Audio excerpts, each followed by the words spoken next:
Bismillahirrahmanirrahim. Bismillahirrahmanirrahim. Assalamualaikum warahmatullahi wabarakatuh. Alhamdulillahirabbil alamin.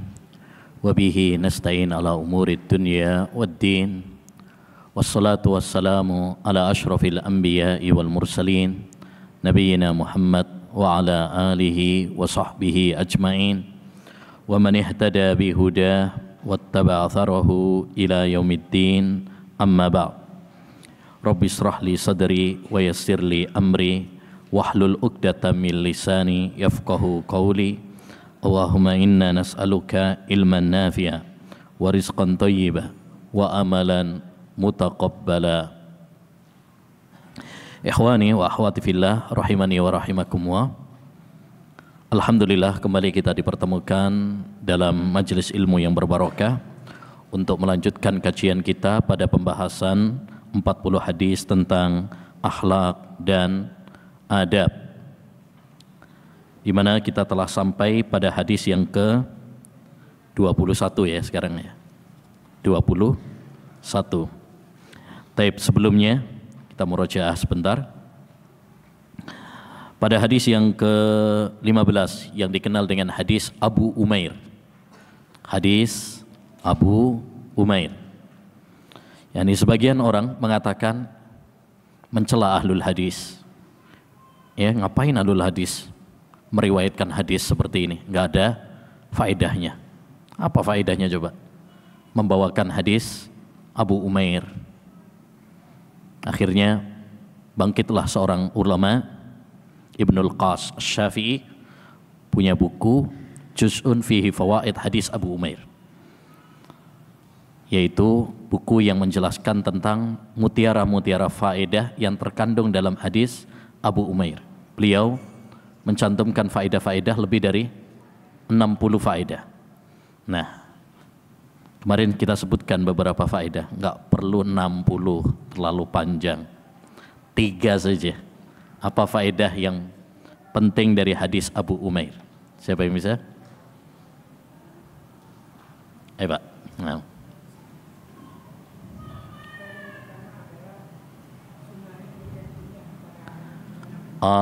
Bolehnya memberi kunyah kepada anak walaupun dia belum punya istri, belum punya anak. Ya, boleh. Buktinya Nabi ngasih kunyah kepada anak kecil, Abu Umair. Baik. Yang kedua. Ya. Anjuran menghibur orang yang lagi sedih. Abu Umair lagi sedih. Burungnya meninggal, maka dihibur oleh Nabi SAW. Baik. Yang ketiga. Nah, bolehnya memelihara binatang termasuk burung walaupun dikurung, asalkan diberi haknya, diberi makan, diberi minum. Taib. Faedah yang paling penting yang menjadi pembahasan malah hilang. Apa ini? Adab kepada anak kecil, yaitu hendaknya kita apa? Sayang kepada anak-anak kecil. Nah, barakallahu fiik. Masya Allah. Taib. Pertanyaan yang kedua. Kemarin kita sebutkan juga pada hadis yang ke-19.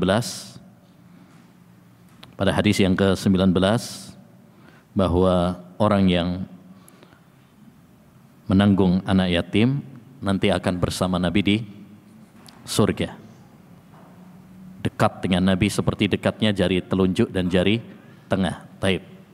Kemarin kita sebutkan beberapa amalan, siapa yang melakukannya maka dia akan menjadi pendamping Nabi di surga. Nah, sebutkan minimal 10.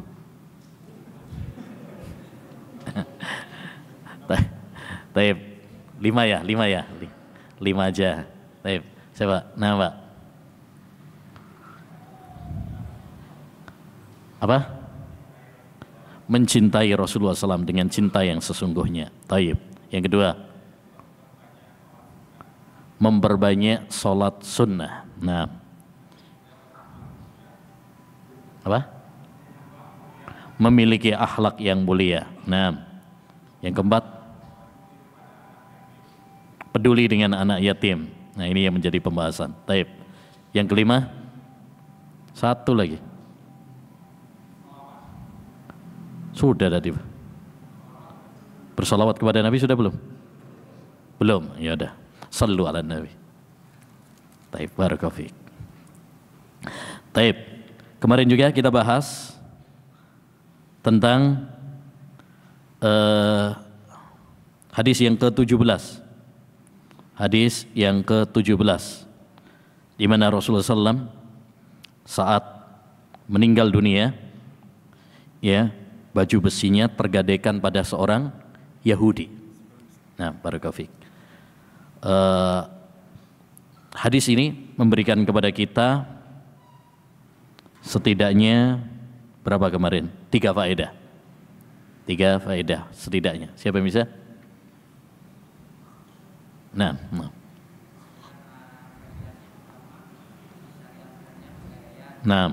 Pergadaian. Yang kedua, dalam masalah dunia. Jadi boleh interaksi dengan orang kafir, muamalah jual beli dengan orang kafir boleh. Ini tidak termasuk wala wal bara. Nah, yang ketiga, zuhudnya Rasulullah SAW sampai beliau pun apa? Hutang, ya, menggadaikan, ya, baju besinya. Nah, semoga salawat dan salam kepada Nabi kita Muhammad sallallahu alaihi wasallam. Nah, barakallahu fiikum. Tapi sekarang kita lanjutkan hadis yang ke-21. Bismillahirrahmanirrahim. Adab di jalan. An Abi Sa'idin Al-Khudri, dari sahabat Abu Sa'id Al-Khudri radhiyallahu an. Anin Nabi sallallahu alaihi wasallam qala, dari Nabi alaihi salatu wassalam beliau bersabda, Iyyakum wal julusa ala turuqat. Janganlah kalian duduk-duduk nongkrong di pinggir jalan. Karena jalan itu bukan tempat tongkrongan. Itu tempat lalu lalang orang banyak. Faqalu, lalu para sahabat mengatakan, ma lana buddun innama hiya majalisuna natahaddatsu fiha. Ya, kami perlu wahai Rasulullah untuk duduk-duduk di situ. Enggak ada tempat yang lain. Qal, maka Nabi SAW mengatakan, fa idza abaitum illal majalis, kalau kalian nggak bisa melainkan harus duduk-duduk, fa'atut tariqa haqqaha, maka berikanlah hak jalan. Qalu wa ma haqqut tariq, apa hak jalan itu wahai Rasulullah? Nah, ini yang menjadi pembahasan. Hak jalan, adab-adab ketika kita di jalan, apa saja? Qala ghadzul basar. Yang pertama adalah menundukkan, ya, pandangan. Yang kedua, wakafful adza, tidak mengganggu, tidak menyakiti orang lain. Yang ketiga, waraddus salam, menjawab salam. Yang keempat, wa amrun bil ma'ruf, ya, memerintah kepada kebaikan. Dan yang kelima, wa nahyun anil munkar, melarang dari kemungkaran. Taib, hadis ini ayyuhal ikhwah menjelaskan kepada kita tentang adab-adab yang perlu kita perhatikan ketika kita di jalan. Jadi pada dasarnya Nabi SAW mengharapkan dari kita untuk tidak nongkrong di pinggir jalan. Jadi kalau kita bisa hindari duduk-duduk nongkrong di pinggir jalan. Ya. Kenapa? Karena jalan itu adalah tempat umum, lalu lalangnya orang. Sehingga kalau kita duduk-duduk di sana, tentu itu akan mengganggu lalu lintas, ya, membuat kemacetan, ya. Yang kedua juga, kalau kita duduk-duduk di pinggir jalan, kita akan melihat hal-hal yang tidak pantas untuk dilihat dan lain sebagainya. Ya, oleh karenanya ini perlu kita perhatikan. Kalau kita bisa untuk menghindari nongkrong di pinggir jalan, lakukan. Dan pada dasarnya ayyul ikhwah rahimani wa rahimakumullah, perkumpulan-perkumpulan, nongkrong-nongkrong, ya tidak boleh kita melampaui batas. Ya, ini penting karena sekarang banyak orang itu hobinya apa? Nongkrong di pinggir jalan, ya, kemudian ngobrol sampai larut malam, habis waktu, ya, sehingga lebih nyaman dengan temannya daripada sama keluarganya. Padahal mestinya kita lebih kerasan di rumah daripada di luar rumah. Makanya kalau ada suami, kok dia nggak kerasan di rumah, berarti ada yang salah di rumahnya. Ada yang salah di rumahnya. Ada sebagian orang itu kalau di rumah malah nggak betah, ya, masuk rumah nggak betah, diomelin istrinya terus, ya, atau sumpah lihat anaknya dan sebagainya. Tapi begitu kalau sudah sama nongkrong sama temennya berjam-jam kuat, ya. Dan ini adalah suatu kekurangan. Nabi SAW mengatakan, "Idza arada Allahu bi ahli baitin khaira adkhala fihim rifq." Jika Allah menginginkan kebaikan untuk suatu keluarga, maka Allah akan memberikan cinta di antara mereka, lemah lembut, kasih sayang di antara mereka. Jadi artinya kita sebisa mungkin lebih banyak dengan keluarga, tidak banyak keluar rumah, kecuali kalau memang ada kebutuhan, itu pun sesuai dengan kebutuhan. Bukan berarti kita nggak boleh ketemu dengan teman atau duduk-duduk ketemu dengan teman, boleh. Rasulullah juga kadang duduk-duduk dengan keluarga, tetapi jangan berlebih-lebihan. Makanya sangat bagus ucapan sebagian orang yang mengatakan dalam kaidah interaksi, persahabatan, perkumpulan adalah jangan kuper dan jangan koper. Jangan kuper, jangan kurang pergaulan, nggak mau gaul sama orang, ngumpet aja di rumah, di kamar, salah. Tapi juga jangan berlebih-lebihan sehingga menjadi koper, korban pergaulan. Ya, banyak waktu hilang, terpengaruh dengan teman-teman yang rusak dan lain sebagainya. Ya, oleh karenanya hendaknya bagi kita untuk lebih, ya, bersemangat memanfaatkan waktu kita untuk hal-hal yang bermanfaat. Ya, kita tahulah kalau nongkrong ngobrol ini lebih banyak apa ya? Lebih banyak membahas hal-hal yang tidak bermanfaat. Ya, lebih banyak membuang-buang waktu. Ya, oleh karenanya kalau memang kita harus ketemu dengan teman, ngumpul dengan teman, jadikan perkumpulan kita, obrolan kita untuk sesuatu yang bermanfaat. Ya, untuk sesuatu yang bermanfaat. Adapun kita kumpul hanya untuk hal-hal yang tidak ada gunanya, mendingan di rumah. Mendingan di rumah. Perbanyak waktu kita dengan keluarga. Ya, itu lebih bermanfaat. Baik. Yang kedua di antara faedah dari hadis yang mulia ini adalah beberapa adab dan beberapa hak yang perlu kita perhatikan ketika kita di jalan.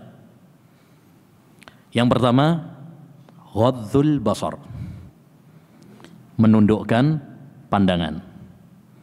Ya, sebagaimana Allah Subhanahu wa taala perintahkan kepada kita dalam surat An-Nur ayat 30, kullil mu'minina yaghuddu min absarihim wa yahfadhu furujahum dzalika azka lahum innallaha khabirum bima yasnaun.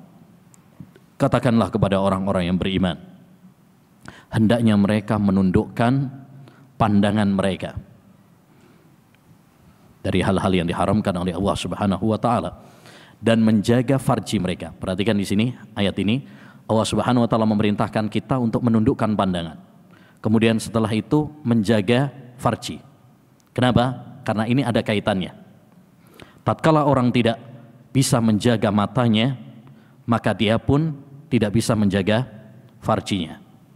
Karena orang terjerumus di dalam zina, liwat dan sebagainya, itu ya wasilah utamanya sarana utamanya, faktor penyebab utamanya tatkala dia tidak bisa mengendalikan pandangannya.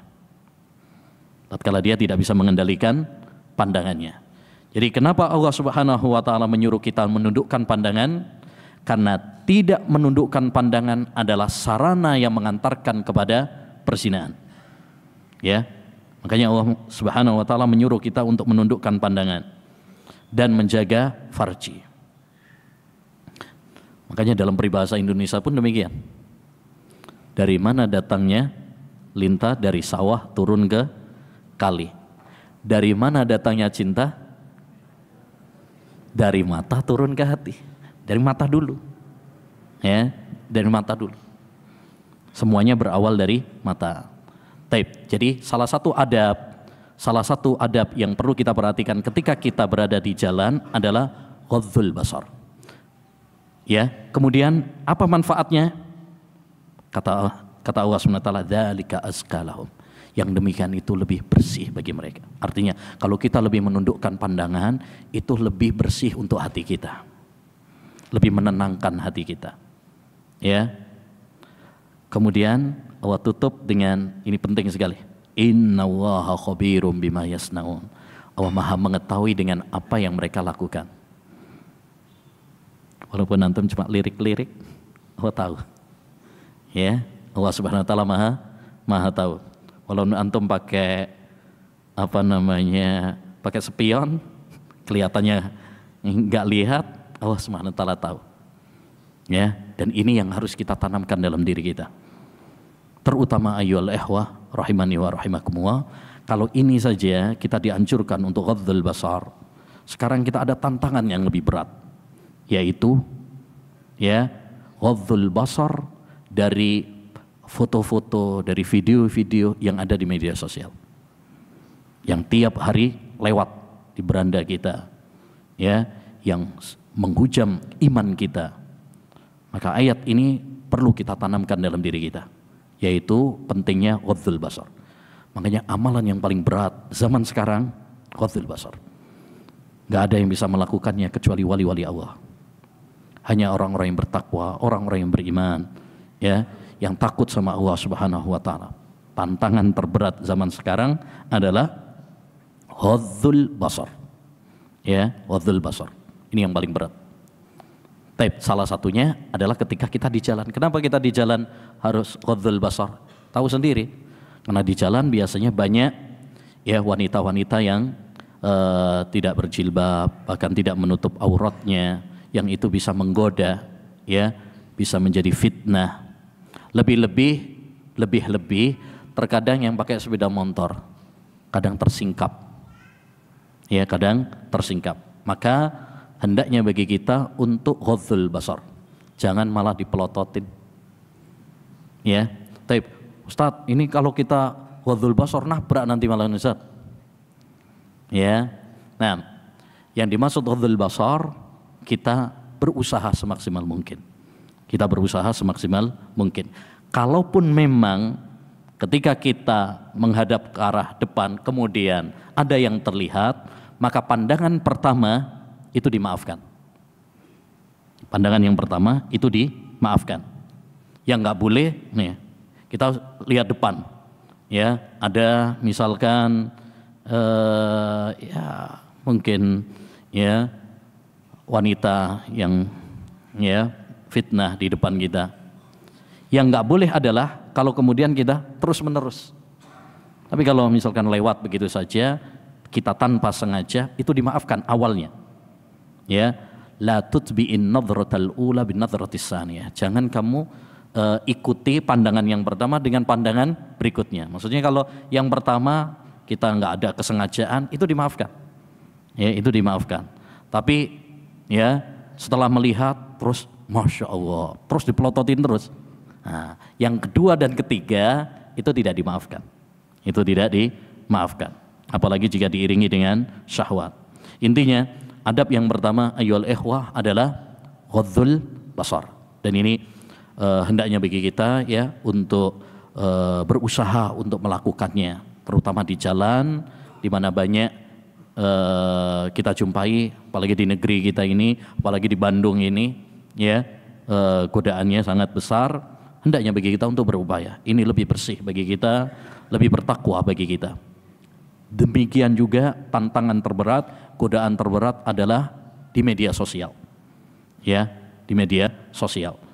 Hendaknya bagi kita untuk berusaha menundukkan pandangan kita. Ingat, media sosial ini sekarang adalah ujian iman kita yang sangat dahsyat. Terlebih saat kita sendirian. Allah Subhanahu wa taala mempermudah kita untuk melakukan maksiat. Bukan berarti Allah Subhanahu wa taala mengizinkan kita, meridhoi kita. Tetapi Allah Subhanahu wa taala sedang apa? Menguji iman kita. Ya ayyuhalladzina amanu la yabluwannakum Allahu bisyai'in minas shayd tanaluhu aydikum wa rimahukum liya'lama Allahu may yakhafu bil ghaib. Wahai orang-orang yang beriman, Allah akan menguji kalian dengan binatang buruan yang bisa ditangkap dengan tangan kalian dan senjata kalian. Ini gampang banget. Saat Nabi umroh, kemudian ihram, yang sebelumnya nggak nongol binatang buruan, ketika ihram justru malah bermunculan, bisa dipegang dengan tangan, yakni dengan mudah. Apa kata Allah? Liya'lama Allahu may yakhafu bil ghaib, agar Allah tahu siapa yang betul-betul takut sama Allah. Demikian juga kita zaman sekarang. Kita dipermudah untuk melakukan maksiat, untuk melakukan dosa, bukan berarti Allah mengizinkan, tapi Allah sedang menguji. Kita ini takut sama Allah betul, atau cuma takutnya sama manusia. Nah, ini adab yang pertama. Adab yang kedua, ketika kita di jalan, wakaful adha, tidak menyakiti orang lain. Ya, tidak menyakiti orang lain. Nabi SAW pernah bersabda, al-muslimu man salimal muslimuna min lisanihi wa yadihi. Muslim yang sejati itu tatkala orang-orang Islam lainnya selamat dari gangguan lisan dan tangan. Maka ketika kita di jalan, jangan menyakiti orang lain. Baik mengganggu, menyakiti dengan lisan atau dengan tangan. Dengan lisan, misalkan menggoda. Ada cewek lewat digodain, disiulin. Ya, ada orang diejek, ya, diejek, diribain. Nah, ini nggak boleh.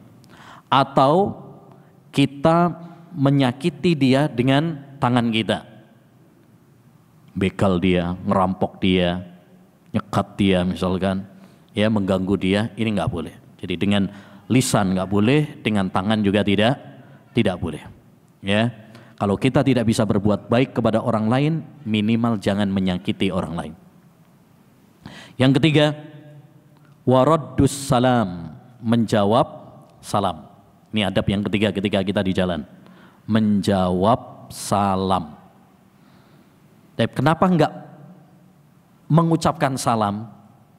Kenapa kok menjawab salam? Karena pada dasarnya, ya, yang lebih utama yang mengucapkan salam duluan adalah yang jalan atau yang naik kendaraan. Adapun yang duduk, ya, yang di pinggir jalan, pada dasarnya menjawab salam. Tapi kalau misalkan yang lewat itu tidak mengucapkan salam, boleh nggak kita yang mengucapkan salam? Boleh, ya boleh. Tapi di sini Rasulullah SAW mengatakan waraddus salam karena memang mestinya yang mengucapkan salam itu yang lewat, yang naik kendaraan, ya, naik kendaraan. Jadi salah satu adab adalah menjawab salam. Dan menjawab salam, ayyul ikhwah, hukumnya wajib. Kalau memulai salam, hukumnya sunnah. Tapi kalau menjawab salam, hukumnya wajib. Sebagaimana firman Allah Subhanahu wa taala dalam surat An-Nisa, wa idza khuyyitum bitahiyyatin fahayyu bi ahsana minha aw rudduha. Jika kalian diberi salam, maka jawablah dengan yang lebih baik, atau minimal sama, semisal. Dan perlu diketahui, menjawab salam dengan yang lebih baik itu dari dua sisi. Pertama, dari sisi lafadznya. Kalau misalkan ada yang salam sama kita, assalamualaikum, maka yang lebih utama adalah lafadznya ditambah. Waalaikumsalam warahmatullahi, atau warahmatullahi wabarakatuh. Waalaikumsalam warahmatullahi wabarakatuh. Itu berarti kita lebih baik jawabnya dengan yang lebih baik. Sisi yang kedua, menjawab salam dengan yang lebih baik adalah dari sisi cara menjawabnya. Cara menjawabnya. Kalau tadi dari sisi lafadznya. Yang kedua juga dari sisi menjawabnya. Ya, sambutannya. Misalkan kalau orang tersebut dia mengucapkan salam dengan penuh kehangatan. Assalamualaikum misalkan dengan penuh semangat. Nggak boleh antum cuma jawabnya Waalaikum. Jawabnya cuma lemes gitu, nggak boleh. Jadi harus dengan yang lebih apa? Lebih bagus, lebih semangat lagi. Kalau dia Assalamualaikum dengan semangat, antum harus lebih semangat. Minimal sama seperti dia. Ya, minimal sama. Kan kadang ada orang mengucapkan salam kepada kita dengan penuh semangat, tapi kita jawabnya biasa aja. Nah, itu berarti tidak menjawab dengan yang lebih baik. Jadi yang perlu diketahui, menjawab salam itu lebih baik itu dari sisi lafadznya, yang kedua juga dari sisi cara menjawabnya. Ya, baik. Kemudian yang berikutnya adalah amar ma'ruf nahi mungkar. Amar ma'ruf nahi mungkar. Memerintah kepada yang baik. Memerintah kepada yang baik.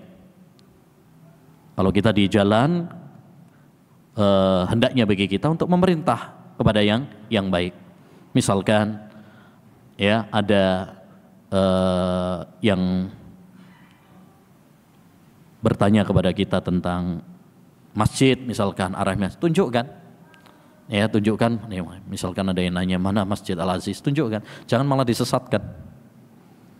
Ya, ad-dalu 'alal khairi kafa'ilih. Orang yang menunjukkan kebaikan seperti orang yang melakukannya.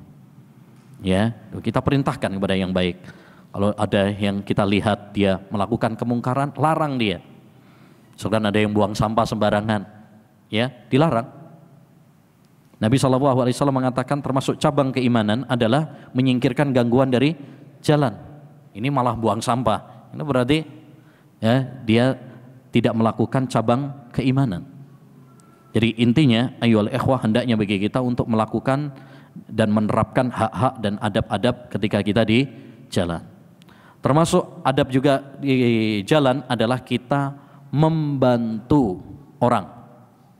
Membantu orang yang butuh bantuan ketika di jalan. Ada yang mungkin dia bawa barang terlalu berat, nggak kuat untuk ngangkat, misalkan. Atau ada yang sepeda motornya mogok misalkan, ya, antum bantu dia. Itu adalah termasuk adab ketika kita di jalan. Wa tu'inur rajula fi dabatihi shadaqah. Kamu membantu orang untuk naik di atas kendaraannya, ya, atau membawakan barangnya, itu termasuk sedekah. Ya, termasuk sedekah. Jadi intinya hendaknya bagi kita ketika di jalan untuk beradab dengan adab-adab yang diajarkan di dalam Islam. Berikutnya, hadis yang ke-22, adab makan. An Umar ibni Abi Salamah radhiyallahu anhuma qala. Dari Umar bin Abi Salamah. Ini anak dari Abu Salamah. Abu Salamah ayah atau suami dari Ummu Salamah yang kemudian setelah itu dinikahi sama Rasulullah sallallahu alaihi wasallam. Makanya Umar ini adalah anak tirinya Rasulullah SAW. Bawaannya dari Ummu Salamah atas pernikahannya dengan Abu Salamah. Dari Umar bin Abi Salamah, semoga Allah meridai keduanya. Karena Umar, demikian juga ayahnya yaitu Abu Salamah, dua-duanya adalah sahabat. Maka kita katakan radhiyallahu anhuma. Dan banyak beberapa sahabat, dia adalah sahabat, orang tuanya juga sahabat. Itu banyak. Kayak Imran bin Husain, ya, itu dia sahabat, bapaknya juga sahabat. Jabir bin Abdullah itu sahabat, kemudian juga bapaknya juga adalah sahabat. Ya, dan banyak. Hasan, Husain, ya, bin Ali bin Abi Thalib, bapaknya juga adalah sahabat. Maka kita doakan radhiyallahu anhuma. Qala, beliau mengatakan, kuntu hulaman fi hijri Rasulillah sallallahu alaihi wasallam. Saya adalah seorang anak dalam asuhan Rasulullah SAW, karena dia adalah tadi anak tiri, bawaan dari Ummu Salamah. Ya, Ummu Salamah nikah dengan Abu Salamah, terus Abu Salamah meninggal dunia. Yang kita tahu kisahnya ya. Setelah itu dia mengucapkan innalillahi wa inna ilaihi rajiun, Allahumma ahlifni khairan minhu, Allahumma ajurni fi musibati wa ahlifni khairan minhu. Ya, ya Allah, berikanlah pahala kepadaku atas musibahku ini dan berikanlah ganti yang lebih baik. Ya. Kata Ummu Salamah, siapa yang lebih baik daripada Abu Salamah? Ternyata diganti dengan yang lebih baik, yaitu siapa? Rasulullah Sallallahu Alaihi Wasallam. Jadi saya adalah anak kecil dalam asuhan Rasulullah karena dia adalah anak tiri. Wa kanat yadi tatisu fis sahfah. Tangan saya berputar di tempat makan. Ini jadi makan bareng sama Nabi, tapi tangannya kemana-mana. Ya, waktu itu masih kecil ya, tangannya kemana-mana. Taib. Faqala li Rasulullah SAW, maka Rasulullah SAW mengatakan kepada saya, ya gulamu sammillah wa kul biyaminik wa kul mimma yalik. Wahai anak kecil, gulam itu anak kecil, ya anak kecil. Tapi dia belum balik, ya mungkin seumuran 7 sampai 15-an, itu gulam. Taib. Wahai anak kecil, sammillah, kalau kamu makan bacalah bismillah. Wa kul biyaminik, makanlah dengan tangan kananmu. Wa kul mimma yalik, makanlah yang terdekat denganmu. Jadi jangan kemana-mana, makan yang terdekat dulu. Terus apa kata Umar bin Abi Salamah? Fama zalat tilka tu'mati ba'du. Dan setelah itu begitulah cara makanku. Artinya apa? Apa yang ditanamkan oleh Rasulullah beliau praktekkan. Setelah aku dinasehati sama Nabi, maka saya berusaha untuk melaksanakan apa yang diajarkan oleh Nabi kepadaku. Ini menunjukkan anjuran bagi kita untuk mendidik anak kita sejak kecil, ajari dia adab, akhlak. Karena anak kecil itu masih gampang diajari. Berbeda sama orang dewasa, kadang masih ngeyel. Ya, nah, ya mumpung masih kecil, ajarkan adab, ya, supaya kelak ketika dia dewasa, dia sudah terbiasa. Baik. Dari hadis ini dapat kita ambil beberapa faedah tentang adab makan ya. Yang pertama yaitu apa? Ketika kita mau makan, jangan lupa membaca bismillah. Dan cukup membaca bismillah, tidak perlu ditambahi. Bismillahirrahmanirrahim. Ya, wa khairul hadi hadi Muhammad. Sebaik-baik petunjuk adalah petunjuk Nabi. Ya, cukup bismillah. Dan ini yang paling sahih. Ya, ini yang sahih dari Nabi SAW dan ini yang ringkes. Daripada antum ada doa yang masyhur itu diajarkan di TPA, bahkan diajarkan di UPIN juga. Apa? Allahumma barik lana fima razaqtana wa qina adzabannar. Ini hadis satu tidak sahih. Hadisnya tidak sahih. Yang kedua malah panjang. Coba antum kalau yang sahih bismillah. Udah sahih Bukhari Muslim, yang kedua gampang ringkas. Nah, orang sekarang malah milih yang enggak sahih. Ya, milih yang enggak sahih. Yang sahih malah ditinggalkan. Nah, itu aneh. Kalau dikasih duit maunya yang asli. Ya, enggak mau yang palsu. Tapi hadis maunya yang palsu. Ya, dikasih yang asli malah enggak mau. Taib. Bagaimana kalau lupa baca bismillah? Bismillahi awwalahu wa akhirahu. Dengan syarat makanannya belum selesai, belum habis. Kalau pas tengah-tengah, nah baru ingat bismillahi awwalahu. Tapi kalau misalkan udah habis, udah 3 piring udah habis, baru ingat, alhamdulillah. Nggak perlu bismillahi awwalahu wa akhirahu. Karena awwalahu wa akhirahu itu kalau memang belum selesai. Adapun kalau sudah selesai tidak perlu. Tapi adab yang kedua apa? Makan dengan tangan kanan. Dan ini wajib hukumnya. Tidak boleh pakai tangan kiri, haram. Dalam hadis Nabi SAW menegaskan, "Idza akala ahdukum falyakul biyaminih." Ya, wa yashrab biyaminih. Ya, fa inna syaitana ya'kulu wa yashrabu bishimalihi. Kalau seorang di antara kalian makan, minum, maka pakai tangan kanan. Karena sesungguhnya setan itu makan dan minum pakai tangan kiri. Kita nggak boleh tasabuh sama setan. Kalau menyerupai setan, man tasabbaha biqaumin fahuwa minhum. Siapa yang menyerupai satu kaum, maka dia termasuk golongan mereka. Ya, bahkan dulu pernah ada seorang sahabat, beliau makan pakai tangan kiri, ditegur sama Nabi. Kamu nggak bisa pakai tangan kanan, nggak bisa. Padahal dia bisa. Akhirnya apa? Dia nggak bisa mengangkat tangannya ke mulutnya. Langsung kram, langsung stroke. Itulah akibat orang-orang yang ya menolak ya sunnah Nabi SAW. Jadi nggak boleh pakai tangan kiri. Taib. Kalau makan pakai dua tangan,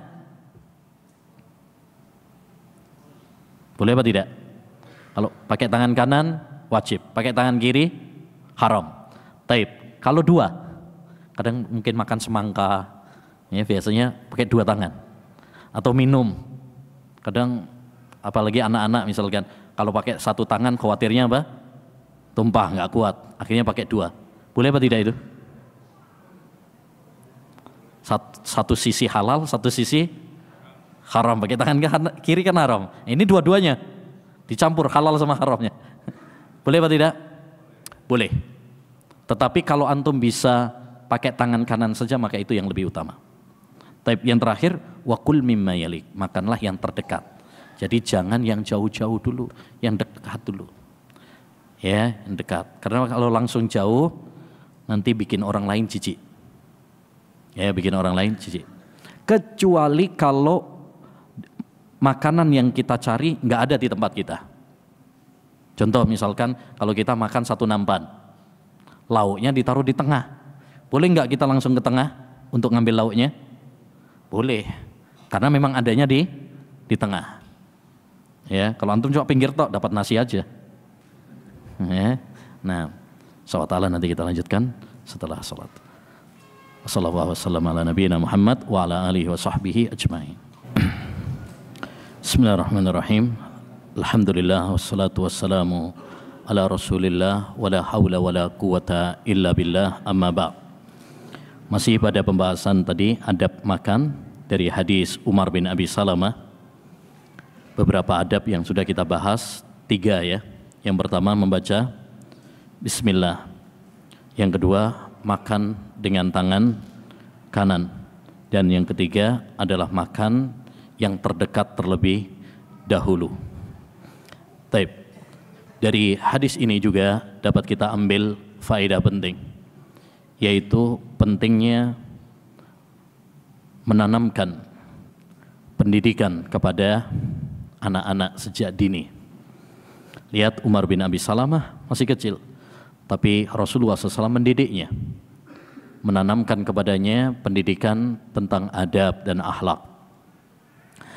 Oleh karenanya hendaknya bagi kita sebagai orang tua yang diberi amanat oleh Allah SWT, anak buah hati, ya, untuk berusaha mendidik anak-anak kita dengan pendidikan agama. Karena itu kewajiban kita akan berdiri di hadapan Allah SWT ditanya tentang tanggung jawab tersebut. Ya ayyuhalladzina amanu qu anfusakum wa ahlikum nara wa quduhan nas wal hijarah. Kata Allah dalam surat At-Tahrim ayat 6, wahai orang-orang yang beriman, jagalah diri kalian dan keluarga kalian, keluarga termasuk istri dan anak-anak, dari api neraka yang bahan bakarnya manusia dan batu-batuan. Apa maksudnya menjaga keluarga kita dari api neraka? Kata sahabat Ali bin Abi Thalib, ay allimuhum wa addibuhum, ajari mereka, didik mereka, bimbing mereka, gandeng tangan mereka menuju surga Allah Subhanahu wa taala. Ya, dan terhindar dari neraka Allah Subhanahu wa taala. Terutama ayyuhal ikhwah, yang perlu kita tanamkan kepada anak-anak kita setidaknya 3 hal penting. Pertama adalah tauhid. Tanamkan kepada anak-anak kita pendidikan tauhid, ilmu tauhid. Ini yang paling penting. Sebagaimana Luqman ketika dia menasihati dan memberikan wasiat kepada putranya, yang pertama kali diwasiatkan adalah masalah tauhid. Pada surat Luqman ayat 13 kata Allah SWT, wa idh qala Luqmanu libnihi wa huwa ya'idhuhu ya bunayya la tusyrik billah innasyirka la dzulmun adzim. Ingatlah tatkala Luqman mengatakan kepada putranya, wahai putraku, ya janganlah kamu berbuat syirik. Sesungguhnya syirik itu kedzaliman paling besar. Demikian juga Nabi SAW ketika menasehati Ibnu Abbas yang saat itu masih kecil. Ya, suatu saat Nabi membonceng Ibnu Abbas. Ya, dan ini salah satu keutamaan Ibnu Abbas karena dibonceng sama Nabi. Menarik, Imam Ibnu Mandah punya buku Kitabu Ardafin Nabi. Kitab tentang sahabat-sahabat yang pernah dibonceng sama Nabi. Itu ada daftarnya, Pak. Ada sekitar 30-an sahabat yang pernah dibonceng sama Nabi SAW. Salah satunya adalah Ibnu Abbas yang saat itu masih kecil. Saat membonceng Ibnu Abbas, Nabi memanfaatkannya untuk menasihati. Apa yang dinasihatkan? Ya gulam, ihfadillah yahfadka, ihfadillah tajidhu tujak. Idza sa'alta fas'alillah wa idza sta'anta fasta'in billah. Wahai anak kecil, kalau kamu minta, minta hanya kepada Allah. Kalau kamu minta pertolongan, minta hanya kepada Allah saja. Masya Allah. Ini ya, ditanamkan betul oleh Nabi SAW tauhid. Yang kedua, yang penting juga adalah kita tanamkan untuk ibadah. Sholat, puasa, kita latih anak-anak kita. Terutama sholat. Terutama sholat. Makanya Nabi SAW mengatakan, muru auladakum bis shalah wa hum abna'u sab'in. Perintahkan anak kalian sholat kalau sudah berumur 7 tahun. Wadhribuhum 'alaiha wa hum abna'u 'ashrin. Pukul mereka kalau umur 10 tahun nggak mau sholat. Jadi dilatih. Puasa juga demikian. Walaupun dia belum balik. 7 tahun sudah balik apa belum? Belum. 10 tahun sudah balik apa belum? Belum. Rata-rata belum ya. Ya, kalau secara umur balik itu rata-rata adalah 15 tahun. Patokannya kalau pakai umur. Tapi di sini umur 7 tahun sudah dilatih. Umur 10 tahun sudah disuruh mukul kalau dia nggak mau sholat. Ya. Artinya anak perlu dididik. Ya, sholat, puasa, baca Quran dan lain sebagainya. Jangan sampai ketinggalan. Karena kalau sudah ketinggalan lebih repot, lebih sulit. Antum didik anak, dia sudah SMA. Wah, ini ngejak tawuran. Ya. Mau minggat lah, inilah dan sebagainya. Tapi kalau sejak kecil sudah ditanamkan, dia ketika sudah dewasa sudah terbiasa. Enggak perlu disuruh lagi. Yang ketiga, ini yang paling penting, yaitu apa? Akhlak, adab. Ini perlu kita tanamkan. Karena sekarang banyak anak-anak tidak diajari dengan adab, tidak diajari dengan akhlak. Akhirnya lahirlah generasi-generasi yang tidak berakhlak, tidak beradab. Makanya Nabi SAW mengajarkan ya, akhlak, adab, termasuk adab makan, diajari. Dan menarik, Nabi di sini memberikan contoh kepada kita bahwa ngajari anak itu santai. Coba tadi Nabi ngajari pas lagi makan. Tadi Ibnu Abbas Nabi menasehati lagi bonceng. Ya. Artinya nggak harus seorang bapak atau ibu gitu ya ngajari anak itu, nah dikumpulin dulu. Innal hamdalillah ahmaduhu wa nasta'inuh. Nggak harus. Justru momen-momen yang nyantai ini biasanya malah nyantol. Terutama 3 momen. 1, saat makan. Makanya usahakan makan bareng sama keluarga. Seperti Rasulullah makan sama keluarganya, Umar bin Salamah. Ya, ini sekarang juga sudah mulai punah. Biasanya sendiri-sendiri.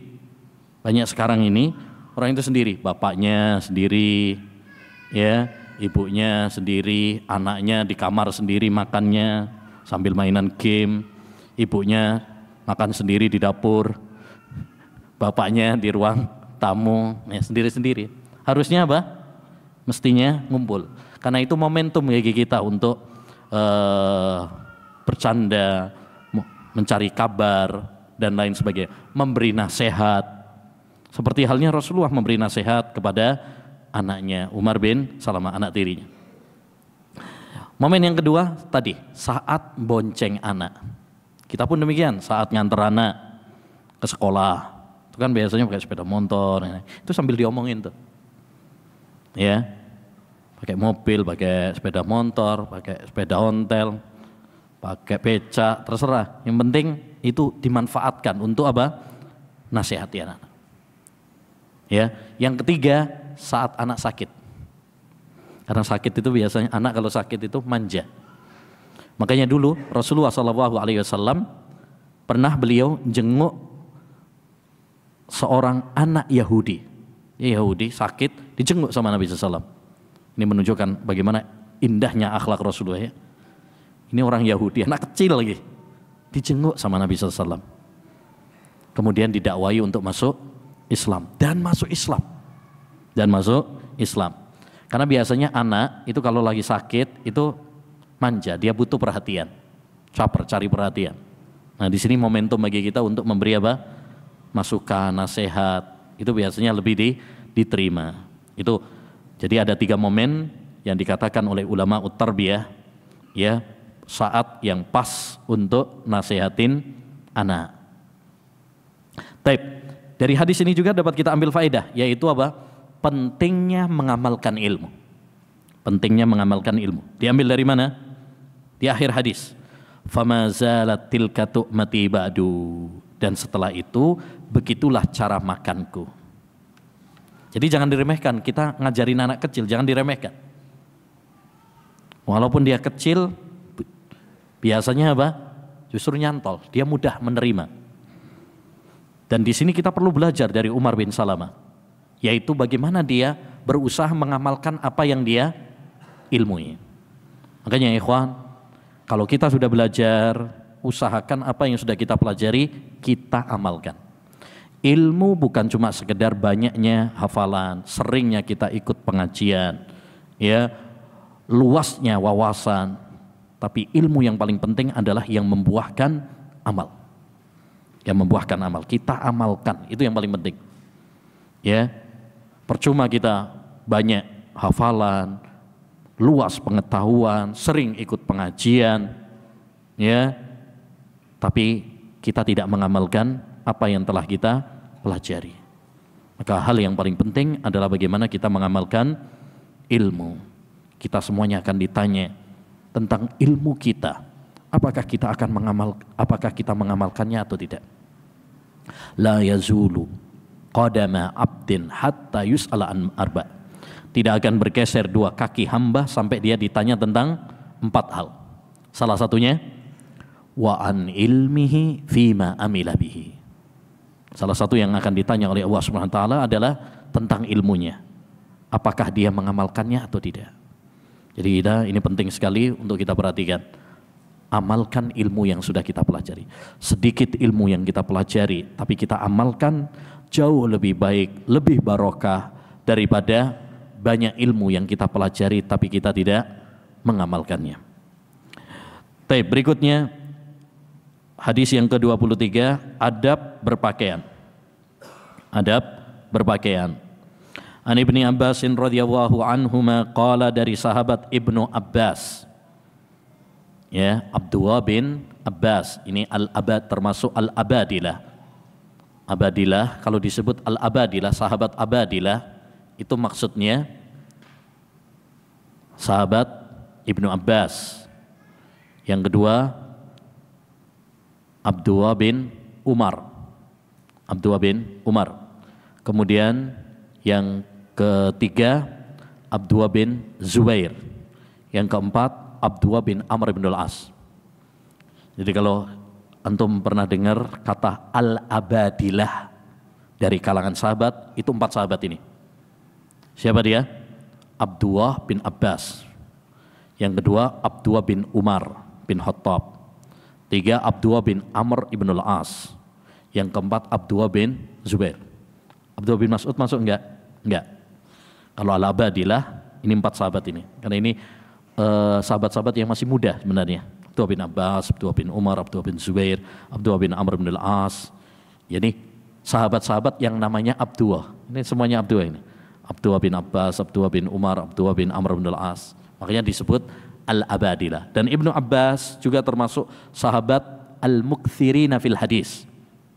Sahabat yang paling banyak meriwayatkan hadis. Dulu pernah kita sampaikan 7 sahabat yang paling banyak meriwayatkan hadis. Masih ingat apa enggak?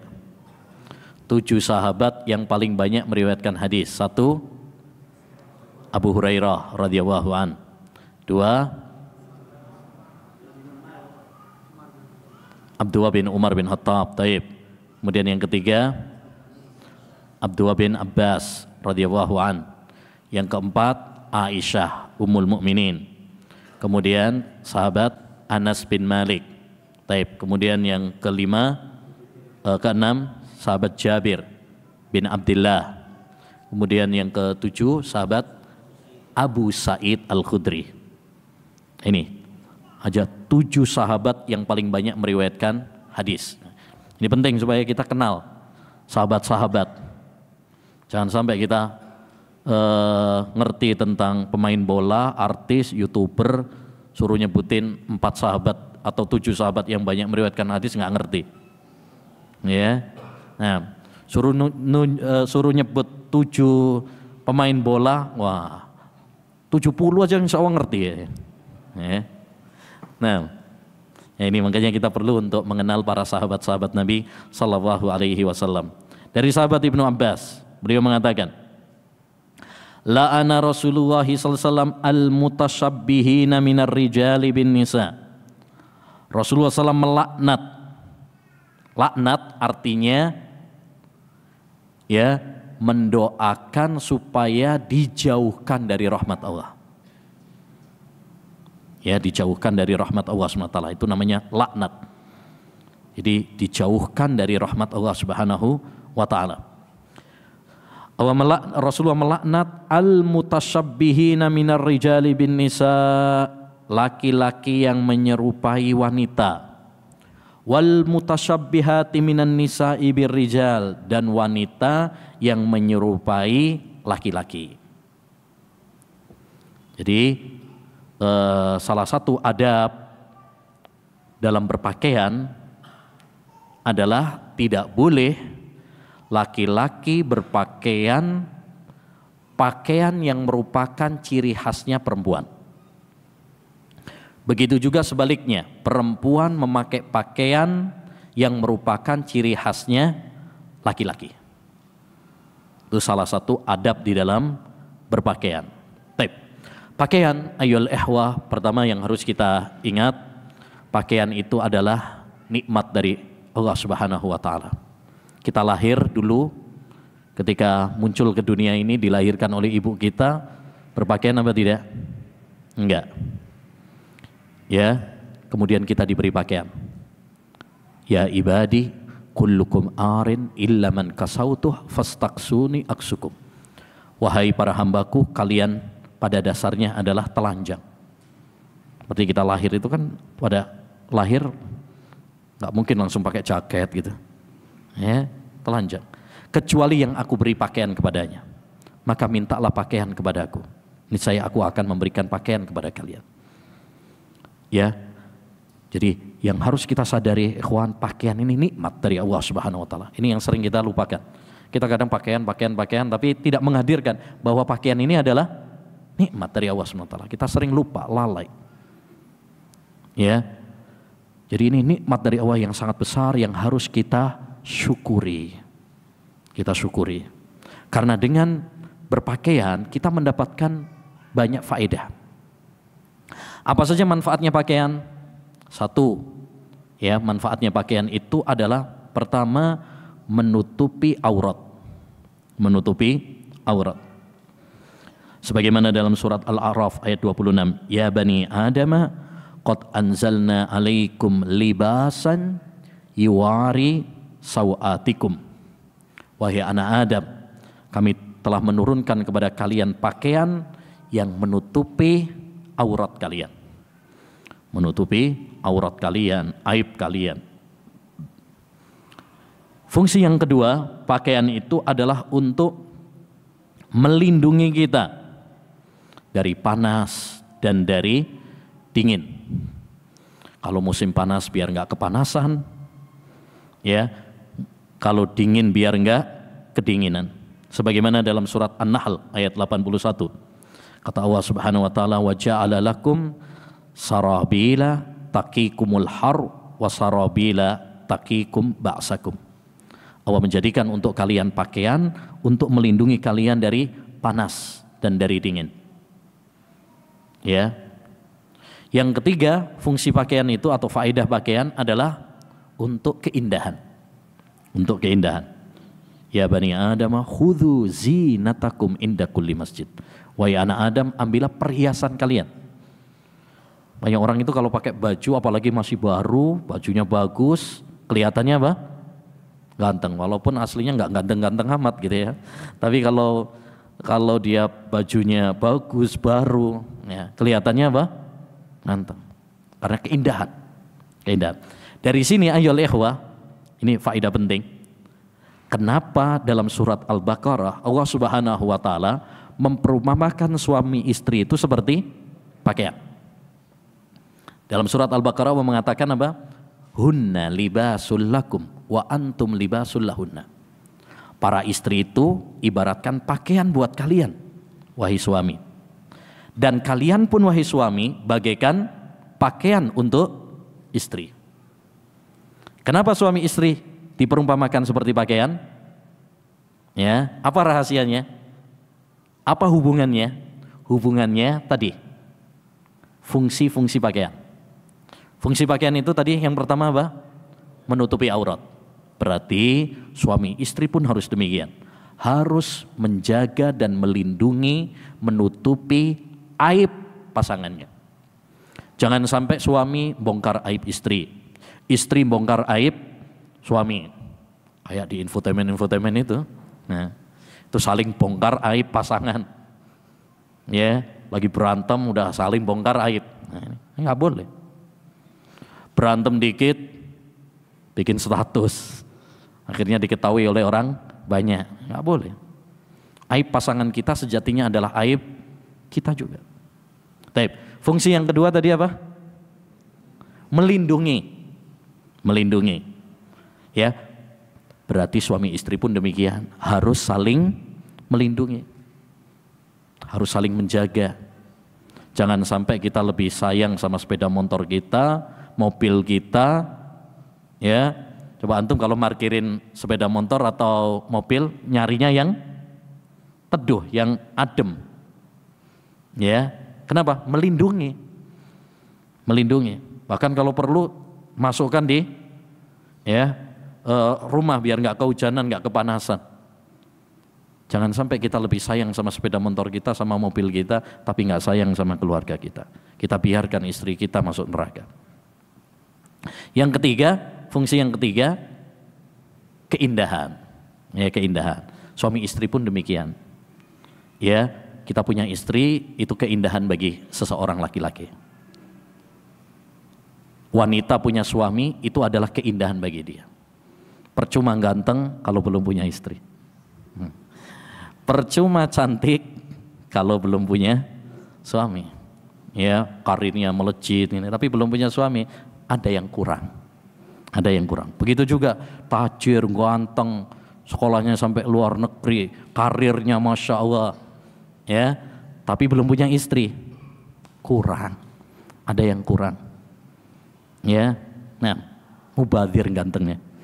Nah, jadi intinya yang pertama, hendaknya bagi kita untuk apa? Bersyukur kepada Allah SWT. Ketika kita bisa berpakaian, ini harus kita hadirkan dalam diri kita. Ini nikmat dari Allah Subhanahu wa Ta'ala. Yang kedua, ayyuhal ikhwah, di antara adab dalam berpakaian yang perlu kita perhatikan tadi dalam hadis ini apa? Tidak boleh berpakaian yang itu merupakan ciri khas lawan jenis kita. Laki-laki nggak boleh berpakaian yang itu ciri khasnya perempuan. Nah ini kadang pas 17-an kadang lombanya Ya, laki-laki disuruh pakai daster, ya nggak boleh, karena itu pakaiannya ciri khasnya perempuan. Ya, atau laki-laki pakai kerudung, cadaran lagi, ya nggak boleh, nggak boleh.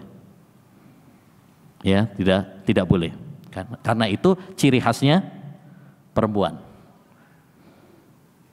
Banyak akhwat juga untuk mengingatkan akhwat, kalau sudah kumpul di majelis taklim seperti ini, di ruang khusus mereka, dibuka cadarnya. Satu, biar kita saling apa? Biar saling mengenal antara satu dengan yang lain. Yang kedua, supaya tidak ada penyusup. Nah, ya. Jangan sampai ada yang cadaran nggak taunya jenggotan. Nah, ya. Itu pernah loh terjadi. Dulu ada di Malang, dulu ada yang gitu. Nah, ya, ada. Jadi tidak boleh laki-laki berpakaian yang merupakan ciri khasnya perempuan. Sebaliknya, perempuan pakai pakaian yang ciri khasnya laki-laki, maka itu nggak boleh. Ya. Yang itu ciri khasnya laki-laki, maka nggak boleh. Ciri khasnya laki-laki misalkan, ya, pakai apa? Celana jeans, ya, atau sepeda motor ninja. Itu ciri khasnya laki-laki. Nggak boleh, ya, perempuan naik sepeda motor ninja. Apalagi yang akhwat. Udah cadaran lagi, nanti dibilangnya apa? Ninja naik ninja. Ini nggak boleh. Waduh loh yang kadang, masya Allah, kita aja kalah, sepeda motorannya nggak ngejar. Nah, jadi karena itu ciri khas. Kalau itu ciri khas, maka tidak boleh.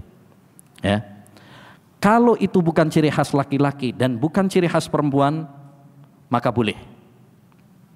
Jadi patokannya adalah ciri khas. Kalau itu bukan ciri khas, maka tidak mengapa. Contoh, sandal jepit. Sandal jepit. Ciri khasnya laki apa ciri khasnya perempuan? Umum. Bisa dipakai laki, bisa dipakai perempuan. Itu sandal pasaran. Ya. Nah, berarti laki-laki pakai sandal jepit boleh, perempuan pakai sandal jepit boleh. Tapi sepeda motor matic dipakai laki, dipakai perempuan, itu bukan ciri khas. Ya, boleh.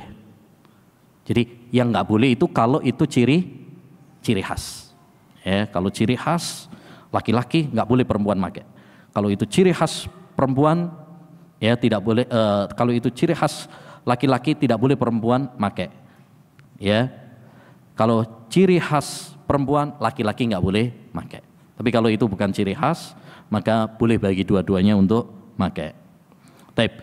Yang ketiga di antara patokan dalam berpakaian, ya rambu-rambu dalam berpakaian juga yang perlu diperhatikan, tidak boleh memakai pakaian yang merupakan ciri khas orang kafir. Ya, berdandan ciri khas orang-orang kafir. Karena Nabi SAW mengatakan, man tashabbaha biqaumin fahuwa minhum. Barang siapa yang menyerupai suatu kaum, maka dia termasuk golongan mereka. Kalau itu ciri khasnya orang-orang kafir, maka tidak boleh. Dan ini sama patokannya. Yang perlu dipahami, patokan tasyabbuh yang terlarang itu kalau ciri khas. Ya, kalau itu ciri khasnya non-muslim, maka tidak boleh bagi seorang muslim memakainya. Contoh paling mudah adalah salib. Kalung salib misalkan, itu ciri khasnya, ya ciri khasnya orang kafir. Sehingga setiap orang melihat ada orang pakai kalung salib, kita tahu itu bukan muslim. Itu ciri khas. Atau pakai apa itu topi Natal itu, topi Santa. Nah, nggak boleh, karena itu ciri khas, ciri khas. Jadi kalau itu ciri khas, maka tidak boleh bagi kita untuk menyerupai. Man tashabbaha biqaumin fahuwa minhum. Tapi kalau itu bukan ciri khas, maka boleh. Jas, ya, boleh bagi, boleh apa tidak? Apakah itu ciri khasnya orang kafir? Enggak, bukan cirinya, bukan ciri khas orang kafir. Ya, boleh. Celana jeans, boleh nggak pakai celana jeans? Boleh, itu bukan ciri khas orang kafir. Ya, bukan ciri khas. Tapi pantas apa tidak itu masalah lain. Ya, tapi yang menjadi patokan adalah apa? Kita berbicara patokan tasyabuh yang terlarang adalah kalau itu merupakan ciri khas. Taib. Baju adat, ya kalau itu baju adatnya ya Muslim atau secara umum Muslim atau bukan non Muslim juga, maka hukum asalnya boleh. Ya, pakaian-pakaian adat. Karena hukum asal masalah pakaian adalah boleh selama tidak bertentangan dengan syariat. Selama tidak bertentangan dengan syariat. Atau misalkan baju batik, boleh apa tidak? Boleh, karena hukum asal pakaian itu adalah boleh. Siapa yang melarang maka dia dituntut mendatangkan dalil. Ya, misalkan ada pakaian yang tidak menutupi aurat, itu nggak boleh. Kenapa? Karena bertentangan dengan dalil. Ya, ada pakaian adat misalkan yang dipakai oleh perempuan nggak menutup aurat, berarti nggak boleh. Jadi kita berbicara hukum asal pakaian boleh, termasuk pakaian adat. Ya, kecuali kalau bertentangan dengan syariat. Oleh karenanya, ikhwan, di sini ada satu faedah penting yang perlu kita fahami bersama. Justru dianjurkan bagi kita dalam berpakaian mengikuti pakaian yang biasa dipakai oleh umumnya masyarakat kita, kecuali kalau pakaian tersebut bertentangan dengan syariat. Jadi kita malah dianjurkan untuk mengikuti pakaian yang sesuai dengan masyarakat kita. Karena di antara kaidah dalam syariat itu adalah bagaimana kita tidak tampil beda, tidak menyelisihi adat kaum kita. Kata Imam Ibnul Jauzi, la yambaghi mukhalafatu adatin nas illa fi haram. Tidak sepantasnya kita menyelisihi adat manusia kecuali kalau adat tersebut haram. Ya, kecuali kalau adat tersebut haram, tidak boleh kita ikuti. Tapi kalau adat tersebut tidak bertentangan dengan syariat, silahkan. Ya, jadi tidak mengapa untuk pakai misalkan peci nasional misalkan, ya pakai batik, pakai sarung, silahkan. Ya, karena hukum asal pakaian adalah boleh. Taib.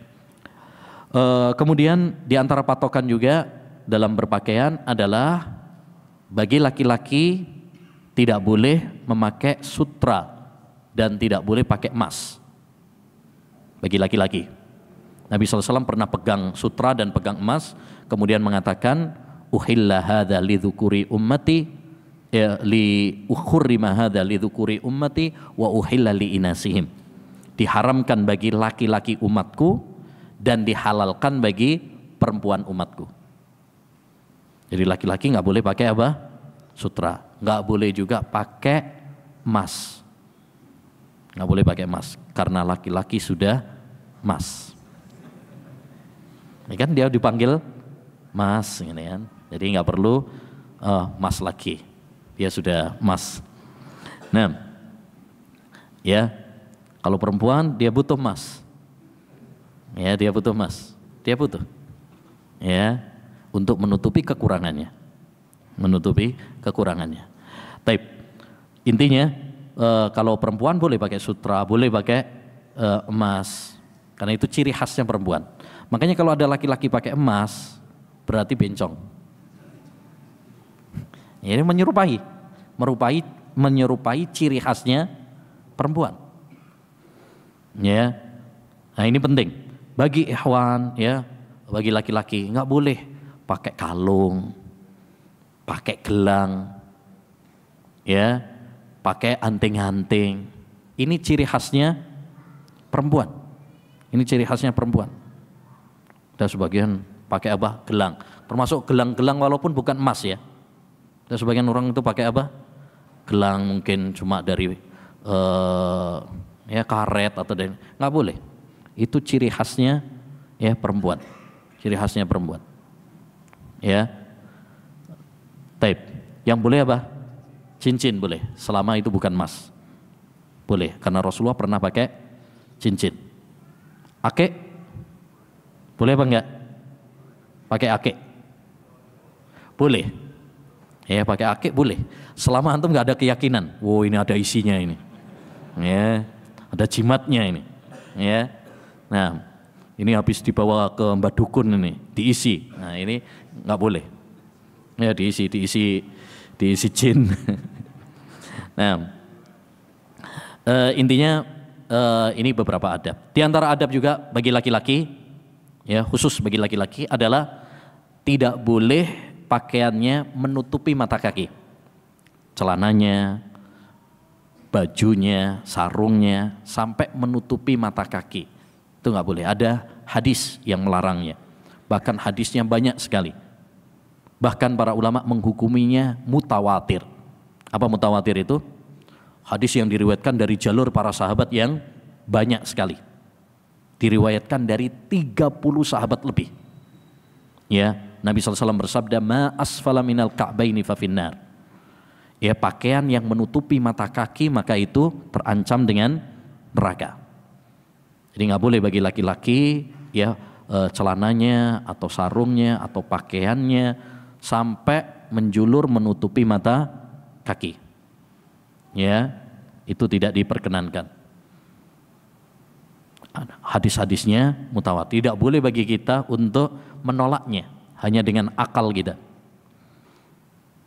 Masih ingat sebagian orang menolaknya. Ada musisi mengatakan apa?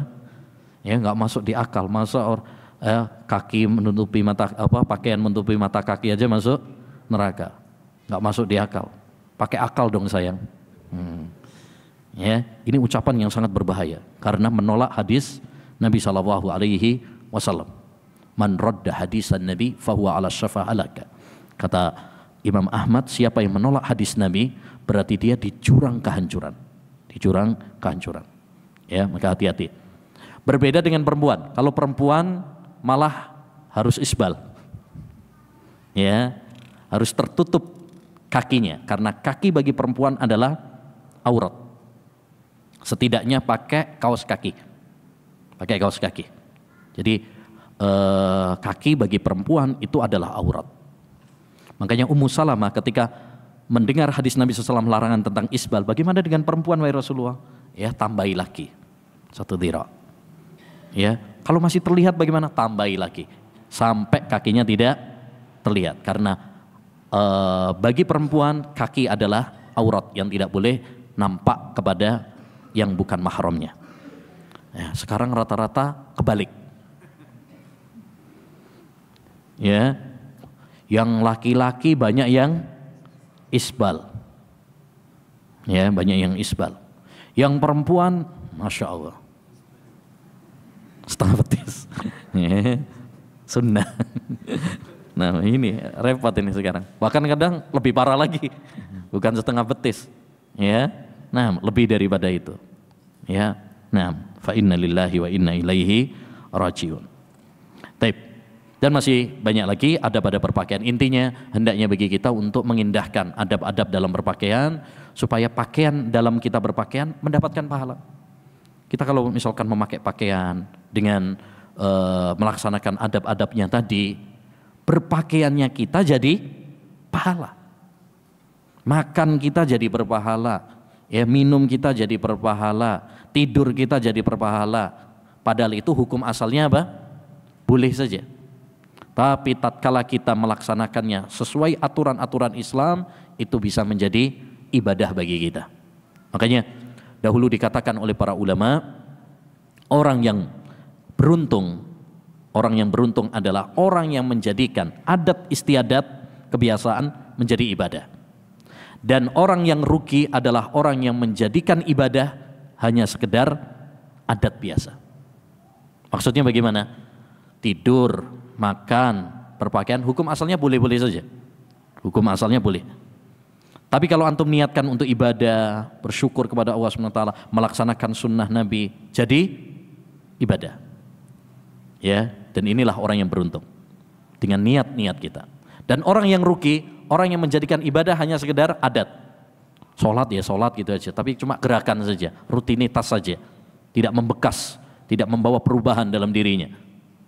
Ya, maka ini adalah orang yang rugi. Baik, berikutnya hadis yang ke-24, An Sahal bin Sa'din radhiyallahu anhuma marfu'an, dari Sahal bin Sa'ad, semoga Allah meridhai keduanya. Marfu'an, marfu' artinya hadis yang sampai kepada Nabi, hadis yang sampai kepada Nabi SAW. Ya, wa ma udhifa lin nabil marfu'u wa ma litabi'in huwal maqtu'u. Kata Al-Baikuni dalam mandumahnya dalam ilmu mustalah hadis, apa yang disandarkan kepada Nabi maka itu namanya hadis marfu'. Ya, hadis marfu'. Kalau disandarkan kepada sahabat namanya mauquf. Kalau disandarkan kepada tabi'in namanya maqtu'. Nah, itu istilah-istilah dalam ilmu hadis. Nah, nanti antum kalau belajar lebih dalam lagi tentang hadis, tentang ilmu mustalah hadis, itu ada istilah-istilahnya. Itu penting supaya kita memahami istilah-istilah dalam ahli hadis. Taib. Dari Sahal bin Sa'ad, semoga Allah meridai keduanya, marfu'an, dan hadis ini sampai kepada Nabi SAW. Man yadman li ma baina lihyaihi wa ma baina rijlaihi adman lahul jannah. Siapakah yang dapat menjamin untukku untuk menjaga di antara dua lihyahnya, yaitu lisan, dan di antara dua kakinya, ya, yaitu farji, maka aku jamin baginya surga. Hadis ini menunjukkan kepada kita apa? Anjuran bagi kita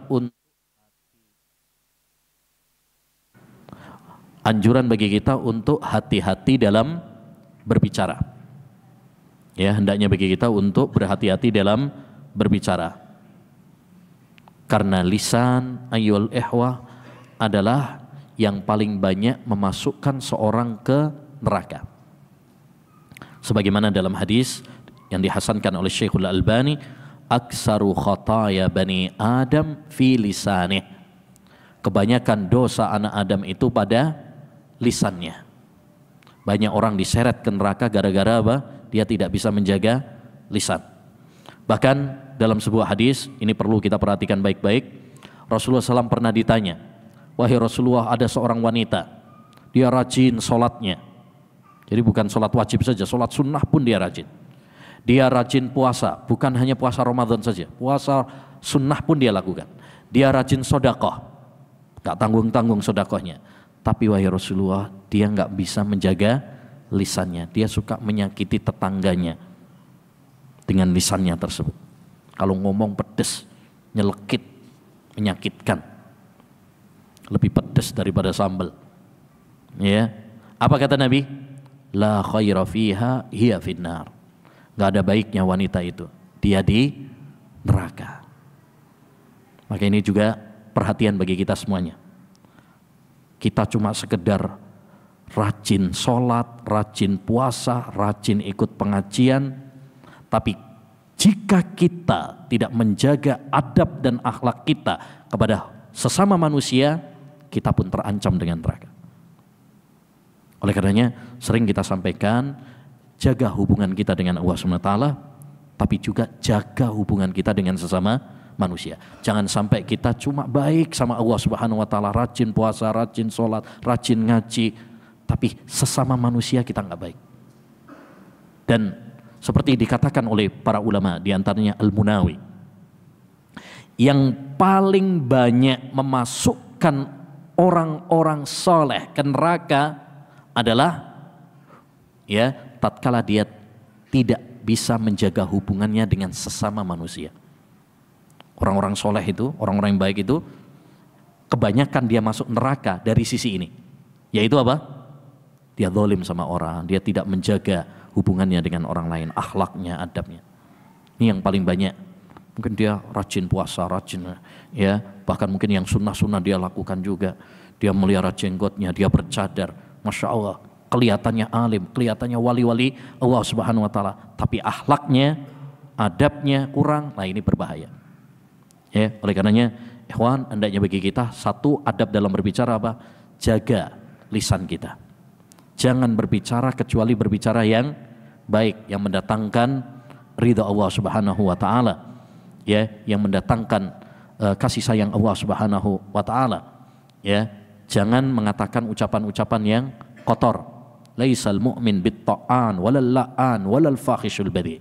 Mukmin itu bukan pencela, bukan pelaknat, bukan orang yang kotor ucapannya. Ya, apalagi kita yang sudah ngaji, ya sering mendengar ayat-ayat Quran, mendengar hadis-hadis Nabi. Al-Quran dan hadis sering ya menekankan kita untuk berakhlak. Maka kita harus memperbaiki akhlak kita. Ya. Dan mari kita koreksi, evaluasi diri kita semuanya. Kita udah lama ngaji, kita udah lama pengajian, kita udah lama ikut sunnah, mengenal hidayah sunnah. Tapi pertanyaannya, sudah berubah belum akhlak kita? Sudah berubah belum adab kita? Karena tanda ilmu yang bermanfaat itu kalau akhlak kita semakin baik. Tanda ilmu yang bermanfaat, ilmu yang berbarokah, kalau kita semakin ngaji, semakin apa? Semakin baik akhlak kita. Kalau kita semakin ngaji, akhlak kita nggak baik, tanda ilmu kita nggak barokah, ilmu kita nggak bermanfaat. Naudzubillah min dzalik. Tapi yang kedua, ayyuhal ikhwah, di antara adab dalam berbicara yang ini perlu kita perhatikan, di antara adabnya adalah apa? Hendaknya bagi kita ketika berbicara, adab dalam berbicara, mendengarkan orang yang berbicara dengan kita dan menghadap kepadanya. Tentu adab berbicara banyak ya, tapi saya ambil yang penting-penting. Di antara adab yang sangat penting apa? Kita kalau ada orang yang bicara sama kita, maka dengarkan baik-baik. Ini sering kita lalaikan. Ada istri kita berbicara sama kita, anak kita berbicara sama kita nggak merhatiin, kita nggak mendengarkan. Ya, kita nggak menghadap kepadanya, menghadapnya ke HP. Insya Allah, menghadapnya ke HP. Ya, ada yang cerita kemana kita, istri kita, anak kita cerita, cuma apa? Ya, nggak usah berisik. Ya, hendaknya bagi kita kalau ada orang yang bercerita kepada kita, ngajak berbicara kepada kita, dengarkan baik-baik. Walaupun kita sudah ngerti apa yang dia sampaikan. Untuk menjaga perasaan dia. Dulu Atta Al-Khurasani pernah mengatakan, inni la astami'u ila kalamil fata wa qad sami'tuhu qabla an yulad. Saya mendengar ucapan anak kecil, padahal saya sudah mengetahui ucapannya tersebut sebelum dia dilahirkan. Sebelum dia dilahirkan, saya sudah ngerti. Cuma ketika dia bicara sama saya dengarkan baik-baik. Untuk apa ikhwan? Untuk menjaga perasaan. Ya, kita misalkan kadang anak kita habis dari sekolah gitu ya, dia cerita, walaupun ceritanya nggak penting gitu ya, dengarkan baik-baik. Itu termasuk apa? Adab. Istri kita tatkala bicara kepada kita, cerita kepada kita, walaupun mungkin nggak penting, dengarkan aja. Itu termasuk adab. Apalagi kalau penting, gitu ya. Apalagi kalau penting. Dia cerita mungkin tentang keluh kesahnya, seharian ditinggal, ya, ngurusin rumah sendiri, dengarkan. Dulu Rasulullah SAW, subhanallah, Aisyah dalam hadis yang panjang, yang dikenal oleh para ulama dengan hadis Ummu Zara. Hadis Ummu Zara. Itu hadis Aisyah cerita tentang 11 tipe suami dan istri. 11 suami. Itu hadisnya panjang sekali. Sampai dibukukan oleh para ulama syarahnya. Itu hadis yang panjang, mufradatnya pun, kosakatanya pun asing. Banyak di antara kita yang susah. Makanya disyarah oleh para ulama. Itu hadis panjang tentang 11 tipe suami. Wataknya berbeda-beda. Aisyah cerita, Rasulullah sebagai pendengar setia. Didengarkan. Di akhir hadis, ya, Rasulullah mengatakan, kuntu laki ka Abi Zar'in li Ummi Zar. Saya bagimu wahai Aisyah seperti Abu Zar kepada istrinya, yaitu Ummu Zar, di mana suaminya memuliakan Ummu Zar, bahkan ngasih perhiasan, anting-anting. Ya, makanya kalau jadi suami yang baik, kasih fulus yang banyak, ya, dijamin senyum terus. Nah, intinya maksudnya ayyuhal ikhwah, salah satu adab dalam berbicara yaitu hendaknya bagi kita apa?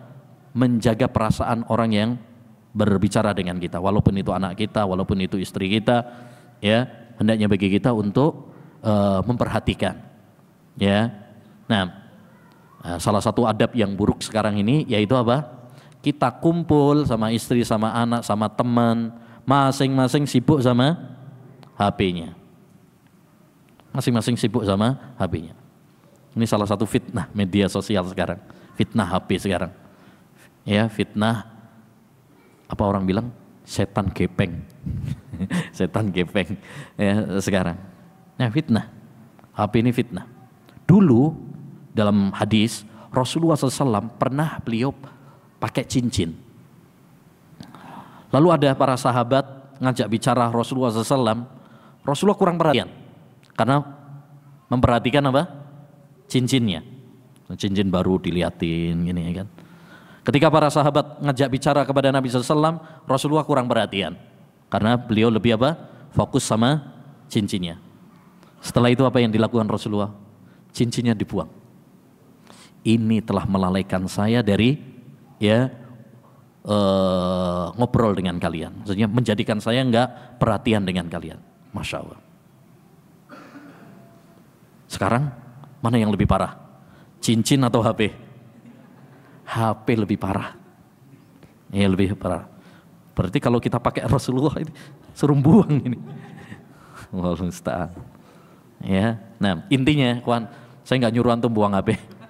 Ya, tapi maksudnya hendaknya bagi kita kalau ada orang yang berbicara dengan kita, hendaknya bagi kita untuk apa?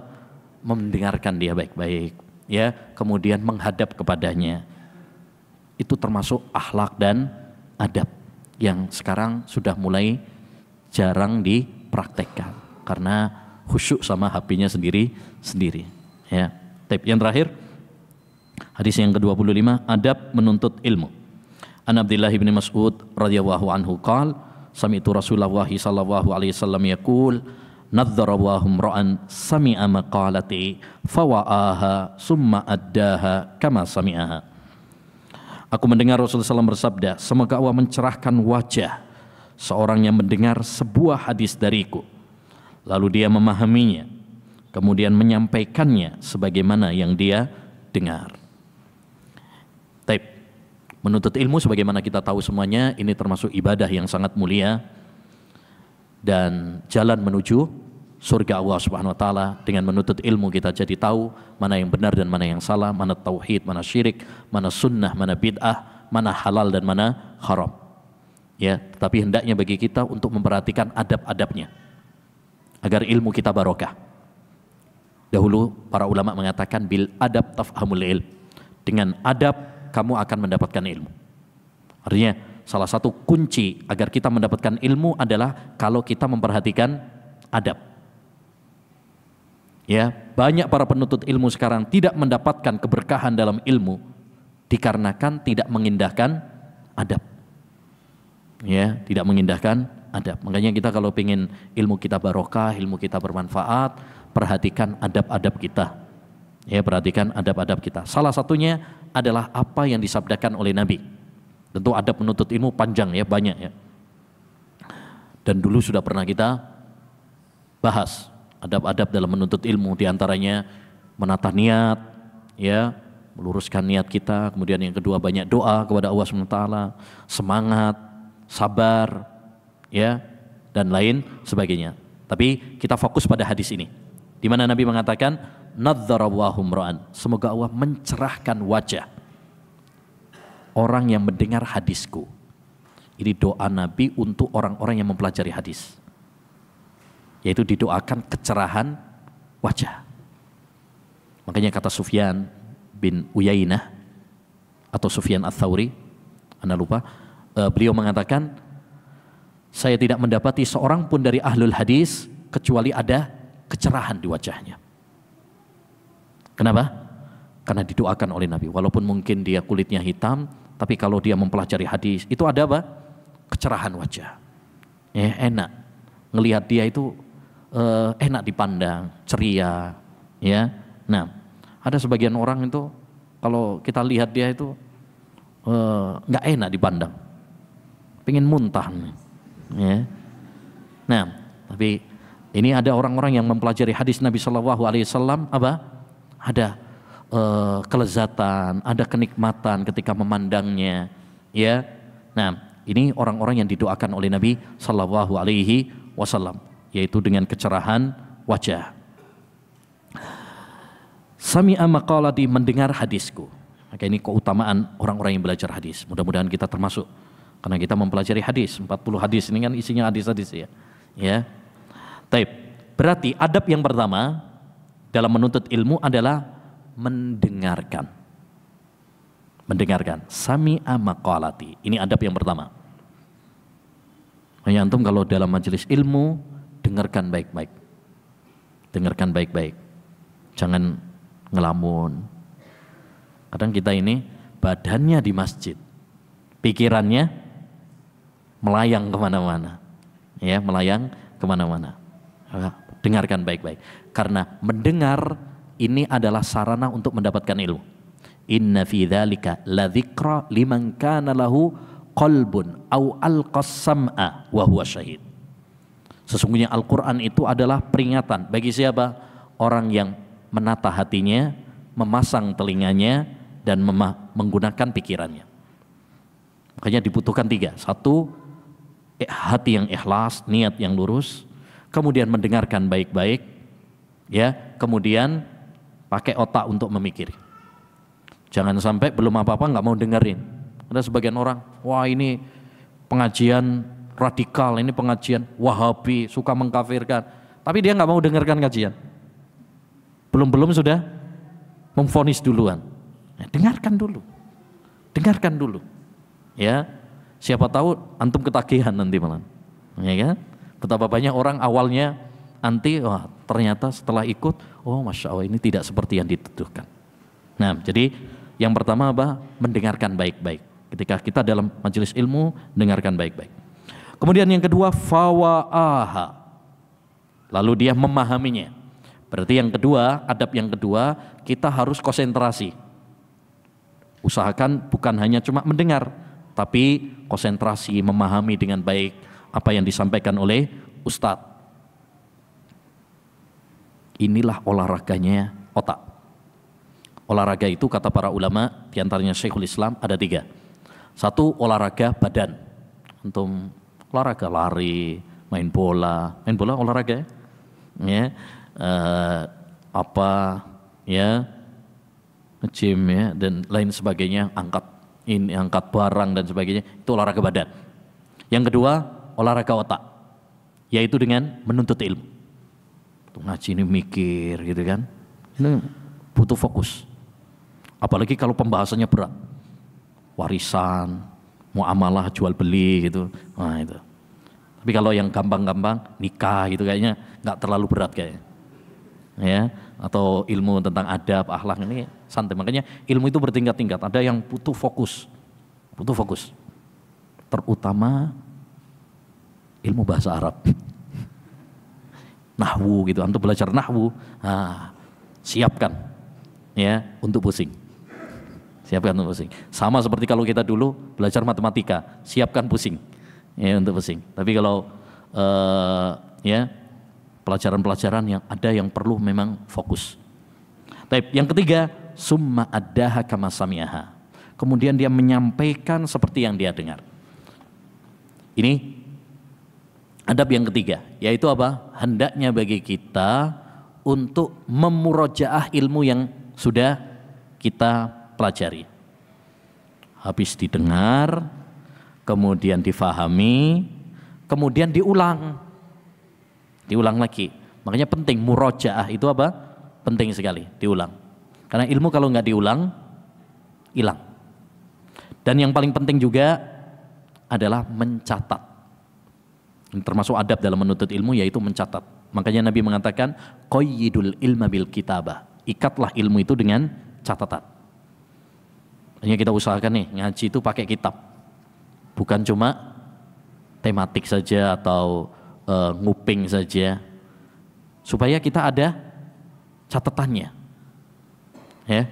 Karena seperti mungkin pengalaman antum juga, kalau ikut pengajian nggak nyatet, dijamin sebelum subhanakallahumma wa bihamdika, ya, udah terbang ilmunya.